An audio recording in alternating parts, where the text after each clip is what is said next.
Oo, panahon na ng buwis. Puno ang paradahan, na yun lang ako nakakita ng ganito karaming sasakyan sa auction. Mukhang nagsimula na, kaya pasok na tayo sa dealer auction. Gusto kong pumili ng ilang laruan ngayon at sasama ka sa akin. Ayos ba? Nandito tayo ngayon sa isang dealer auction/donation auction. Lagi ako nakakakita ng astig dito, kaya sobrang excited ako. Pagpasok ko, may lalaking bumate at nagtanong, "Uy, nakita mo na ba yung kotse ni Rauch?" Mukhang may Rauch na nadunik dito, kaya hanapin muna natin bago tumingin sa iba.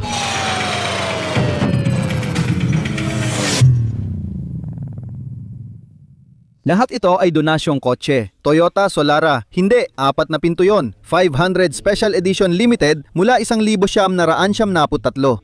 Titingnan ko lahat mamaya, pero gusto ko talagang makita kung anong sinasabi niya. Prius. Di ako makapaniwala may nag-donate ng Prius na may 22,000 milya, 2012 pa, Nissan Leaf, lumang Toyota. Nasaan na?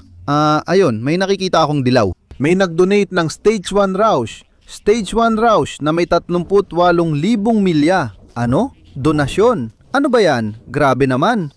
Nasa isang charity auction ako kung saan lahat ng sasakyan kabilang ang Stage 1 Roush ay donasyon. 2006 na modelo na may 38,000 milya, hindi perpekto. May sira sa ibaba ng katawan, may oxidation sa hood at malabo na ang mga headlight. Hindi orihinal na gulong ng Roush yan, pero 38,000 milya na. Totoong Roush ito, may pirma pa. Subukan natin paandarin. Grabe, andar na siya at umandar na. Paano kaya may magdodonate ng ganito ngayon? Siyempre, kapag nagdonate ka ng kotse, may tax deduction ka based sa halaga ng kotse. Ayos ang clutch. Grabe, ano ba yan? Hindi ka panipaniwala, 2006, 38,000 milya, Stage 1. Ibig sabihin hindi ito supercharged, kaya Stage 1 ay ang stock mong 4.6 na litro na V8. Pakiramdam ko nilalagyan nila ng suspension mods pero di inaayos ang preno. Kaya parang stock Grand Touring lang na may body kit. Ganun ba ang Stage 1? Na may mas bago at mas magagandang upuan, parang upgraded na mga upuan at shifter. Yun na ba? Yun lang ba ang makukuha mo sa Stage 1? Hindi pa nga nila pinapalitan ng seal plates dyan. Sige, panuorin natin ito. Tingnan natin kung ano pa ang meron sa auction. Nagkaroon na ako ng ganitong kaparehong Caprice. Binili ko ito noong 1,983 na may 84,000 milya. Ang astig pa rin, hanggang ngayon ay nandoon pa rin ang salamin sa araw na nauwa ko noon. Mayroon bang matagal nang sumusubaybay sa flying wheels na naalala pa ang Caprice na nakuha natin nung nagtrabaho tayo sa Danville? Gustong gusto ko ang mga Escalade ko. Ito ay isang 2015 na may 139,000 milya. Ngayon, maaring magkaroon ng problema sa cam at transmission ng mga ito, kaya kailangan mo talagang mag-ingat kapag bumibili ng ganito. Mayroon itong single digital versatile displayer, wala sa headrest, kayumanggi na may beige. Madaling madumihan ang mga ito para sa mga pamilya. Simulan na natin, hindi ito donasyong sasakyan, kundi trade-in sa bagong car dealer. Paanda rin na. Walang pang inginig sa hood. Kung may sira o misfire, mararamdaman at magkakaroon ng check engine light. May reverse at drive. Kukunin ko ang Carfax at halaga, pero gusto ko itong bantayan ngayon. Nagsimula na ang auction, kaya gusto kong pumunta agad doon at tingnan kung ano ang mga dumadaan para wala akong mamiss. Tara na sa auction. May naririnig akong maingay na V8 dito sa likod. Tingnan natin kung ano ang nangyayari. Nakikita ko ang isang Camaro pero mukhang 6-cylinder yon. Doon ba nanggagaling ang ingay na ito? Gusto ko yung spoiler at yung matte black. Sandali lang. Hindi, 6-cylinder nga ito sa tingin ko. At bukas na bukas pa.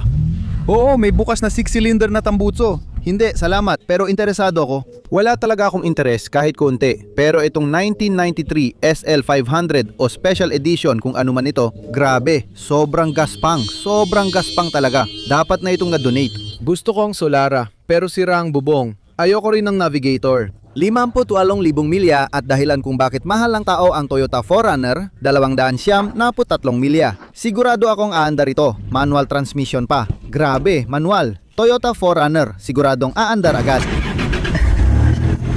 Hindi ka panipaniwala. Ito ang dahilan kung bakit mahal ng mga tao ang Toyota at kung bakit mataas ang halaga nila. 2010 Lincoln MKZ 58,000 milya. At kaya mahal ko ang Florida. Malamang ito ay kotse ng isang retiradong tao, isang snowbird na kotse. Tingnan natin kung galing sa Boca. Iniwan lang ito dito tuwing taglamig, umaakyat dito tuwing tag-init, bumababa tuwing taglamig para gamitin. At kaya 50,000 milya lang ang tinakbo nito.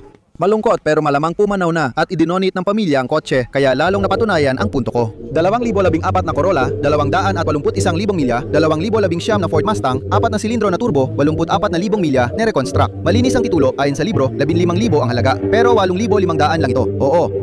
O 62. Sayang, sabi niya, 62 pero parang 200. Natuwa ako. Tinaas ko kamay, sabi ko, oo, 62. Run number 62 ito. Kaya gusto nila 12,000 para dito. Wala akong paraan para mabayaran yon sa isang Mustang na may reconstructed na titulo. Akala ko makukuha ko yon sa $62,000. 2011 Apollo SS. Ngayon, ito ay isang Transverse V8, 5.3 litro na V8 pero nakatagilid ito dahil front wheel drive. Hindi kasing hinahangad ang Impala SS na ito kumpara sa naunang henerasyon. Parang mas gusto pa ng iba ang mas luma kaysa dito. Kahit parehong may 5.3L V8. Hindi ko rin alam kung bakit. Sabi ng Mannheim, MMR at Kalibu Books, ang halaga ng Seawarners, walang aksidente ay $1,500. Walang paraan na nakakalagayan ng $1,500. V8 Impala SS, 145,000 milya, walang nagbibid, foreground. Wala nagbibid.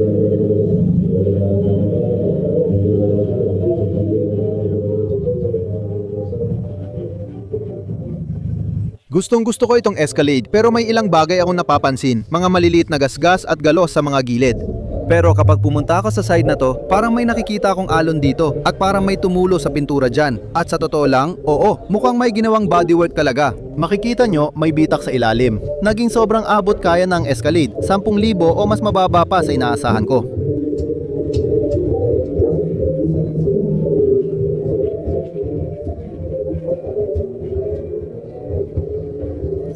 Karaniwan, hindi ako tumataya hanggang limit ko. Pero ngayon, nagdagdag pa ako ng 200 sa Escalade na yon. Hinahanap-hanap talaga sila, astig kahit tipid ang budget. Sa 10, dagdag bayarin, baka maging 11 o mas mababa. Susuriin, lilinisin, at gagamitin ko ang kotse hanggang mabenta. Sulit na yon para sa 10 o 11 si GS. Crazy ito, alam kong nakatitig kayo sa butas ng ilong ko buong araw. Pasensya na, abala talaga rito. Sinusubukan kong gawin lahat habang nagfi-video at iniiwasang makuna ng ibang tao dahil hindi lahat gusto sa kamera. Ginagalang ko ang privacy ng iba kapag kaya. Opisyal na silang nagsimula sa mga dunyasyong kotse. Ano nga ulit tawag sa kotse na to? 500 Special Edition Limited. Oo, yun. Yung Mercedes na binenta mo, $300 lang.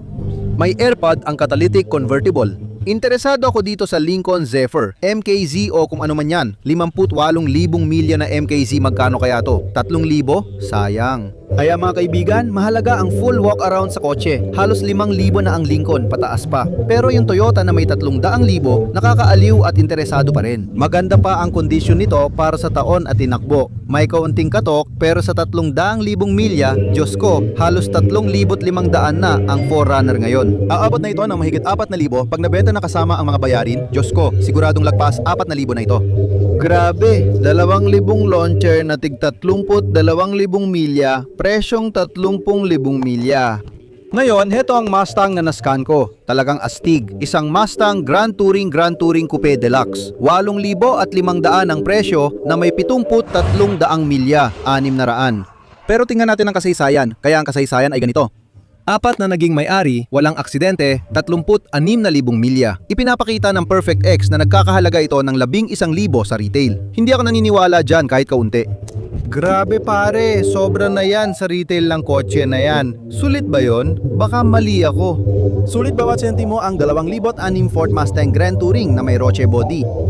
Nako, wala pa akong nakuha. If bidder ako sa Escalade. Tara, tingnan natin ulit. Akala ko makukuha ko yung Mustang ng 8,000 hanggang 10,000, di ko inasahan na nabenta siya ng $15,000. Saan na yung Escalade ko? Ayan, nandoon. Mukhang uso talaga ang kupas na bubong sa mga Escalade dito sa Florida. 2015, 139,000 milya. Bumili ako ng 2015 na may 156,000 milya at ESV siya, kaya mahaba at may saddle, kayumanging leather at isang may-ari lang, walang aksidente at nabili ko ng mas mababa sa 10,000. Wala siyang mga libro, may headphones at isang digital versatile disc player siya, hindi 4. May kaunting bodywork din dito na di maganda. Magaganda ang mga gulong nito, 22 pulgadang gulong. Ay akong gumastos ng kahit 1 sentimo pa sa kung nasaan ako ngayon. Akala ko normal na, presyo ng Escalade ang $500 dahil nasanay ako. Pero hindi pala. Bubuksan natin ito at titingnan. Heto ang captain seats. Nawawala na naman ang door button, gaya ng isa pa. Dumating ito kagabi mula Amazon, $10 lang. Tingnan natin kung paano ito ikakabit. Mukhang isusuksok lang dito. Kung bubuksan ko ito, ayun, ayos. Perpekto, galing. $10. May takip na tayo ng susi, astig, siko mo gawa yan. Isascan natin ang vehicle identification number at tingnan ang history. Nagawa ko na ito. Titingnan ko lang ulit kasi parang may kulang na speaker button. Maghihintay tayo kung tatawagan ako bukas para malaman kung nakuha ko o hindi. Sasabihin ko agad dito sa video. Nascan ko ang 6 gamit ang laser appraiser app ko. Mukhang ang MMR ay ika-7 ng Disyembre.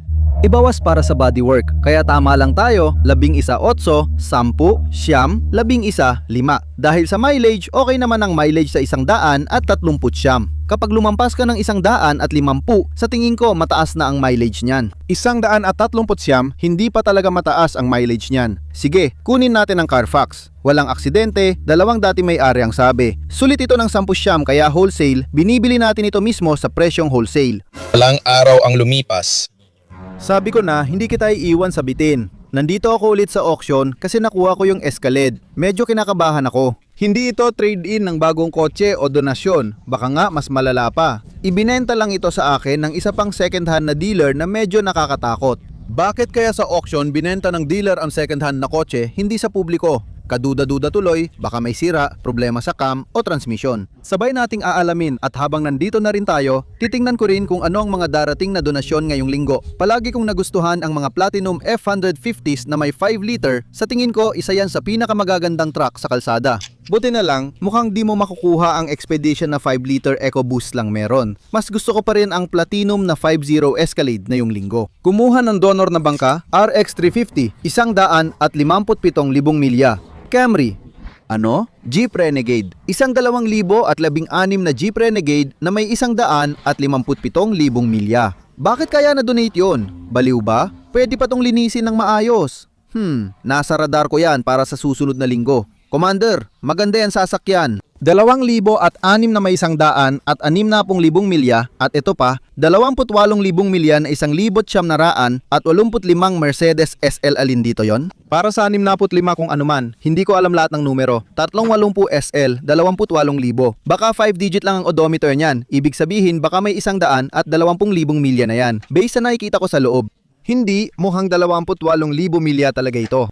Ay grabe, may first aid kit pa. Ay grabe, amoy bagong Mercedes talaga. Babalik ako dito para sa mga taga-suporta ng Geno Beach Police Foundation. Malamang isang mayamang matanda ang bumili nito ng bago tapos hindi naman ginamit. At sigurado ako na nasa ilalim lang ng hardtop ang softtop. Nako, hindi na ako makapaghintay sa susunod na linggo. Gustong gusto ko talagang pumunta sa auction na to. Tingnan mo yung kinang ng pintura. Sigurado akong original pa yan. Hindi man lang kinakalawang yung chrome. Ay grabe. Tingnan mo yung loob ng trunk. Nandun pa yung original na carpet.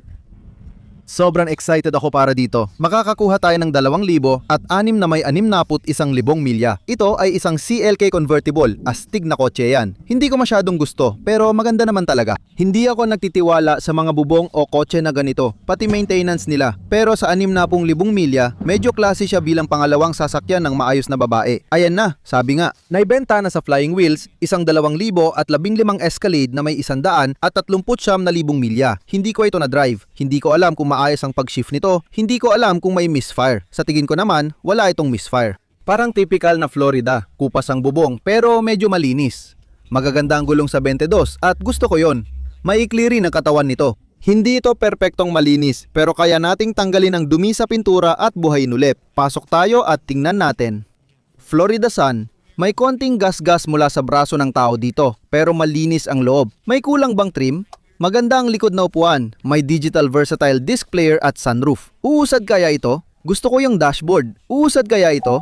O umaandar agad? Maganda simulan natin. Nagmamaneho na, medyo kinakabahan ako. Dahil second-hand dealer ang nagbenta, ibebenta nila ito ng retail kung walang sira. Kailangan ko nang malaman kung ano ang sira. Nakita kong basad ang windshield na aabot ng $500. Hindi ko pa talaga kilala ang mga vendor dito, kaya wala pa akong kakilala na pwede kong tawagan para palitan ng windshield na yan. Walang ilaw na naka-on sa dashboard, kaya baka nilinis niya o talagang walang check engine light. Sa ilang minutong biyahe, maayos ang idle, hindi tumataas o bumababa. Sa tingin ko, ayos ang nakuha ko. 73 milya kada oras, maayos ang takbo, malapit na sa highway. Ayos naman na yon. Nakuha ko ang isang truck na nagkakahalaga ng $85,000 sa ilalim ng 11,000. Lagi kong nakikita ang mga ganitong truck na binebenta ng 18,000. Lilinisin, papalitan ng windshield, fluids at susuriin ang buong sasakyan para kumita. Sa tingin nyo, tama ba ang kuha ko? Di ba ako nagkamali? Naibenta ko yung huli ko ng $1,000 sa isang YouTube viewer. Gagawin ko ulit, ililista ko siguro ng $1,000, ilalagay ko sa website ko. Mga 17, siyam, 75. Gusto ko sanang manatili sa ilalim ng $20,000. Kung interesado kayo rito, 15,000, wala nang bababa pa. Ayusin, susurin, lilinisin ko ito, $15,000. Iyon na. Kontakin ako sa www.flying-wheels.com. Salamat sa suporta at panonood. Palagi. Magkakaroon tayo ng video update sa kotse. Kita-kits mamaya. Magandang araw.